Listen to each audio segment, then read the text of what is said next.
I hate unexpected phone calls. I don't like Mondays. Usually, I am in a good mood after the weekend, and the dull routine of paperwork seems so dreary. My wife Kate called during lunch to find out when I would be home. She was going shopping and wanted to be back before I arrived. Then the phone rang at 2 o'clock in the afternoon while I was putting the finishing touches on a client database.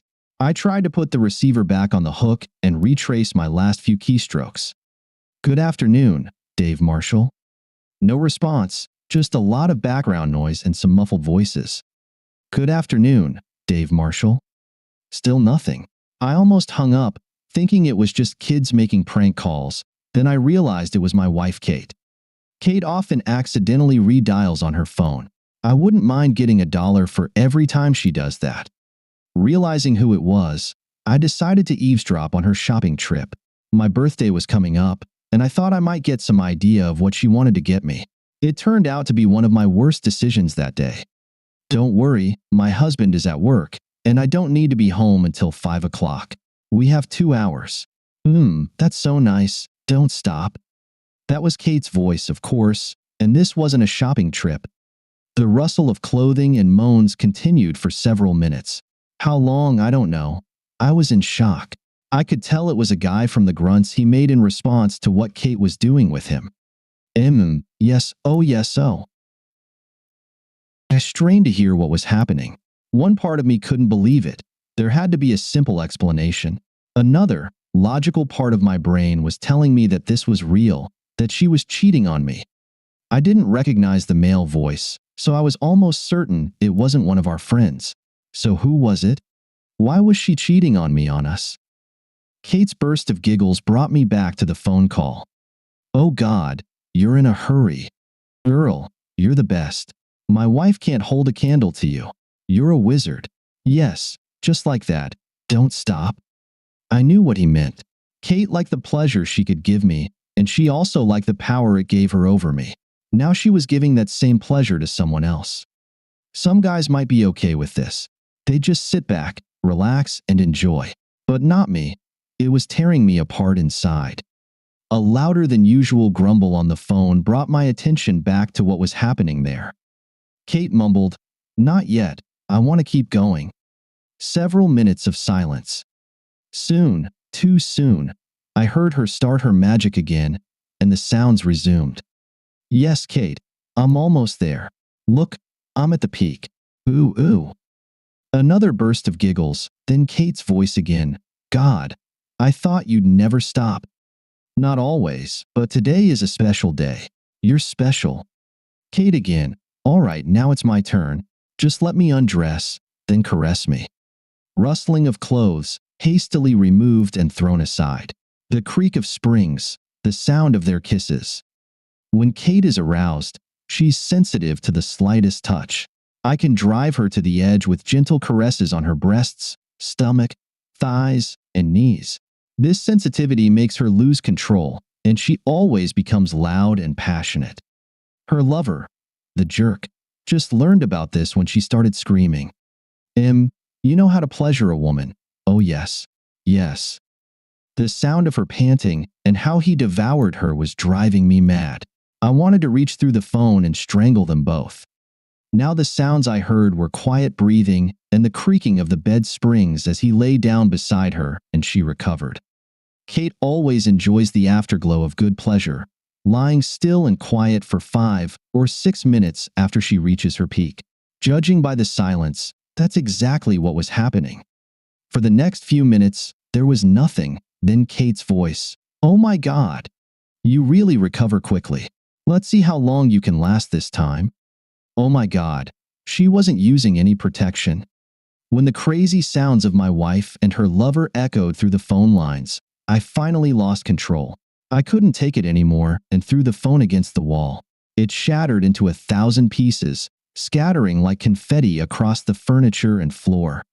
For the next hour, I sat there in miserable despair, tears streaming down my cheeks. I held my head in my hands and sobbed over what I had lost. How could she do this?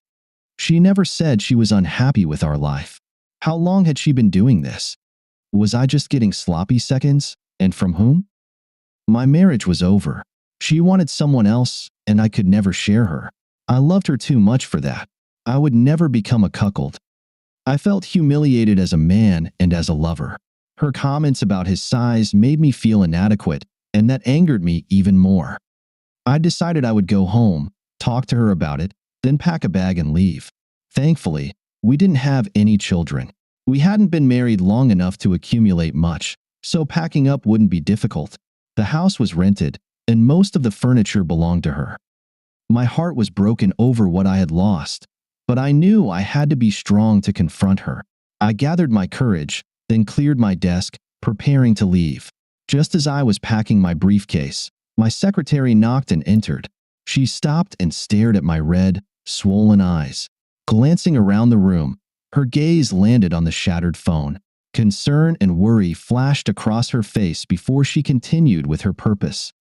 "Dave, are you okay? Do you need anything?" Shaking my head, I whispered, "No, I'm fine. I'm leaving a bit early today. I need to take care of some personal matters." "Okay, but before you go, talk to your wife on the phone in my office. She couldn't reach you on your personal line."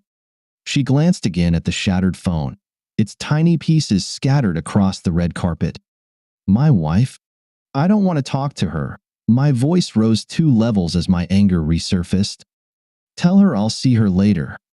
The poor woman looked like she had swallowed something vile, considering my angry response. "I'm very sorry, but she said you would say that. She insisted it's urgent, and that if you don't take the call, don't bother coming home." That cheating bitch demanded that I talk to her.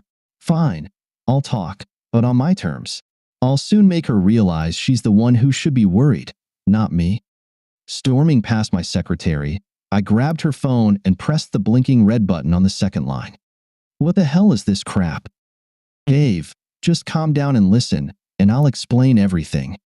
My anger was uncontrollable, but I decided to give her enough rope to hang herself and then let her know I had heard it all. "Fine, explain." "Oh, that's how it is. I know you're angry, but you hung up a bit sooner than I expected. I thought you'd try to record what I was doing to play it back to me later." "Well, never mind." I cut her off. "You knew I was listening? You did this knowing I might hear what was going on?" "Well, of course I knew. After all, I dialed the number and waited for you to answer before we started. Now, I know this is confusing, so let me clarify. First, I know about your little affair with Debbie and that it's over. This was just to let you know that both sides can play. Now you understand the pain I felt when I found out?" I was stunned. She knew about Debbie and me. How could she have found out? It lasted only a month, 5 secret meetings. The guilt was too much, so I ended it. How could she know about it? I hadn't told anyone. Debbie, that bitch, it must be her doing. Debbie was upset that I broke it off with her. She must have told Kate. That was the only plausible explanation I could think of. "Dave? Dave? Are you there?" "Yes, I'm here." My anger had subsided a bit, and my voice was almost back to normal. "Who was that guy you were having sex with? How did you find out about Debbie? Why didn't you just tell me?" Not in that order. First, Debbie was a little angry that you dumped her and called me, spilling all the juicy details. I'm sure she exaggerated a bit, but it was enough for me to know you had an affair. Why didn't I tell you? Well, I thought my way was more impactful. I wanted you to know that pain can go both ways. Kate paused before continuing. As for who he was, you'll never know. That's part of your punishment. And you'll never know if I really did cheat or if I just made it all up. What do you mean by if I really cheated? I heard you with him. I heard him getting you off. I heard you two having sex. I heard you telling him how much better he was than me. Well, yes, you did hear something, but did it really happen? Or did I just put on an act to make you think I did? Sure, there was a guy, but did I actually let him have sex with me, or was it all a performance? You have to ask yourself if you think I would really cheat on you, just like I had to ask myself about you. Again, this is part of the punishment. I will never tell you what actually happened. You'll just have to live with it, just like I had to live with what you did. I didn't know what to say. I knew what I had heard, and now she was telling me that it might have all been an act to make me think she was cheating. How was I supposed to deal with that? If I knew for sure, I could react, but not knowing left me with no options. Kate interrupted my thoughts, her voice softer this time. Dave, I never said he was a better lover than you. Only that he was bigger and reached places you couldn't. So, was that also a lie? Or did he really do something with me that you never could? I had to think the same thing when Debbie told me about you too. I stood there, shaking my head, unsure of anything. Was it all real or just a bad dream? I had no answers. Dave, I love you and want us to stay together, but I couldn't stay with you if you didn't truly understand the pain I went through. This was my way of dealing with it. We'll talk about this when you get home, but I have to go now. I love you. She hung up before I could respond. What could I have said anyway? Later, we did talk. I explained everything I had done and why. She cried a lot, and then told me that she could get through it if we both remained faithful from that point on. She never did tell me if she actually cheated. I begged her to tell me the truth so I could process it, but she said it wasn't the right time. 6 months later, things only got worse. I couldn't get it out of my head, and it seemed like we were heading for a breakup. I even refused to have sex with Kate until she produced a note from her doctor stating she was free of STDs. At first, she was hurt, but I told her I wasn't willing to take any risks. She finally understood and agreed. It didn't help. It wasn't the thought of her sleeping with someone else that was killing me. I could have dealt with that. It was the uncertainty that was much worse. Eventually, I moved out of the master bedroom into the spare room to have some privacy. I couldn't be in the same bed with her without getting angry. We hadn't had sex since all this started. Every time I got aroused, an image of her sleeping with him would pop into my head, and it would start all over again. Kate tried to seduce me with lingerie and romantic dinners, but none of it worked. Kate was desperate, but still didn't tell me the truth. As a last resort, we both went to counseling. During the first session, the counselor convinced Kate that if we were going to work through this, she had to tell me the truth. As he put it, it was a cruel and unfair punishment. I know it was painful for her to admit that she had really slept with that bastard, but it gave me the closure I needed. She didn't tell me who it was, only that I didn't know him and that he hadn't met me. Dave, if I tell you who it was, I know you'll go looking for him. You're damn right I will. When I find that jerk, he'll regret ever having sex. The main thing that surprised me was how guilty Kate felt about her revenge and how much she had hurt me. This, more than anything else, convinced me that we would eventually overcome this obstacle. We did move on and stayed together, eventually returning to a more normal marriage. These days, I am more attentive to Kate, and we spend more time together. She says it's because I don't trust her, but we both know it's because we don't want to risk losing each other. I had one ace up my sleeve that Kate didn't know about. She told me I didn't know him and that he had never met me. This gave me my first clue about who that bastard might be. It had to be someone who knew Kate was married and knew about me but hadn't met me. I knew all her friends and she knew mine, so it wasn't one of them. My next investigation led me to her workplace. Maybe it was someone she worked with. I had a business acquaintance who worked at the same firm as Kate, a guy I had helped out a few times.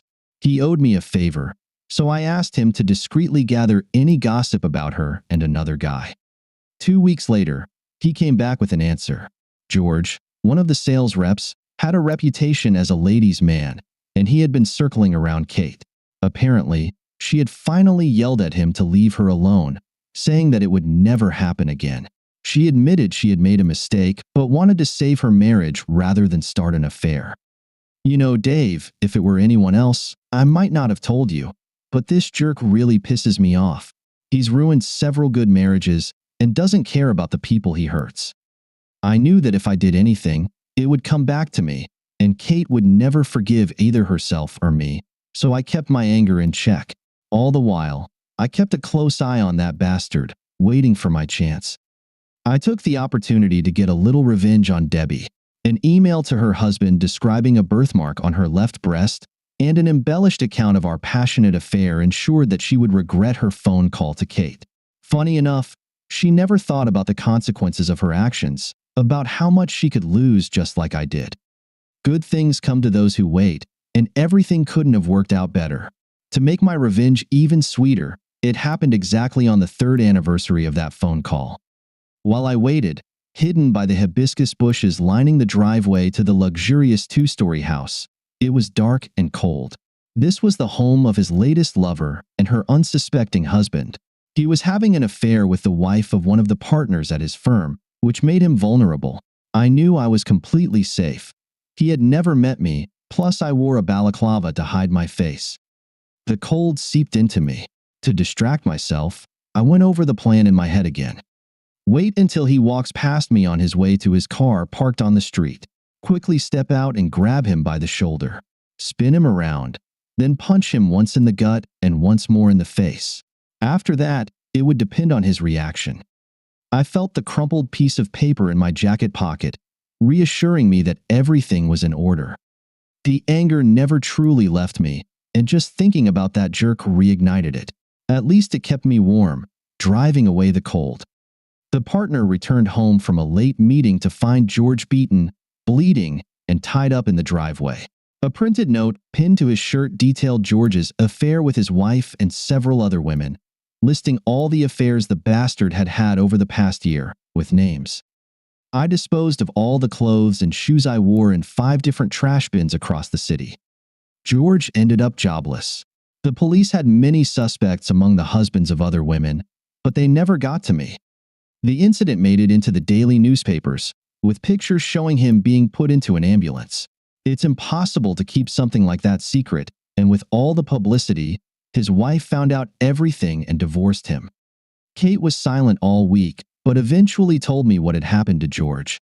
I asked her if he was the guy she had been involved with, and she finally admitted that it was him.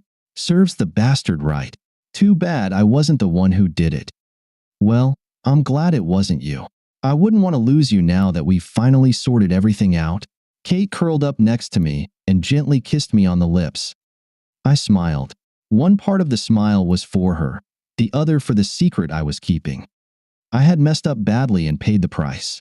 Finally, I had gotten my revenge, and now I could move on with my life.